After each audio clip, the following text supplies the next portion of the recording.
এখানে ওঠেন। বাবা আমি তো উঠতে পারি না, আমার তো পায়ে জোর নাই।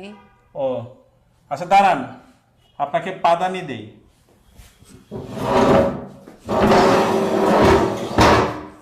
এখানে পা দেন।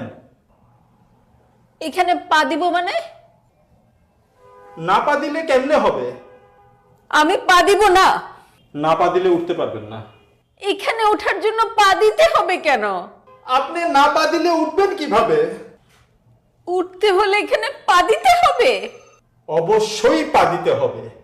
অসম্ভব, পা দিব না। পা দিলে সমস্যা কি?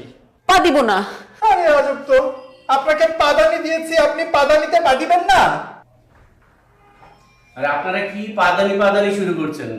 আপনাদের পাদানির কথা তো বাইরের লোকজন জড় হয়ে গেছে। দেখেন ওনাকে আমি পাদানি দিছি, উনি পা দিতে রাজি হয় না। ম্যাডাম, আপনি পা দিচ্ছেন না কেন? আপনি পা দেন। কি আশ্চর্য, আপনিও একই কথা বলছেন, আমাকে পা দিতে বলছেন। ম্যাডাম, আপনি না পা দিলে উঠবেন কি করে? হ্যাঁ স্যার, আমিও এই কথাই বলতেছি, প্লিজ পা দেন। আপনাকে বারবার উনি বলছে পা দেওয়ার জন্য, আপনি পা দেন না কেন? আরে ভাই আমি তো অসুস্থ, আমি এই জন্য পা দিতে পারছি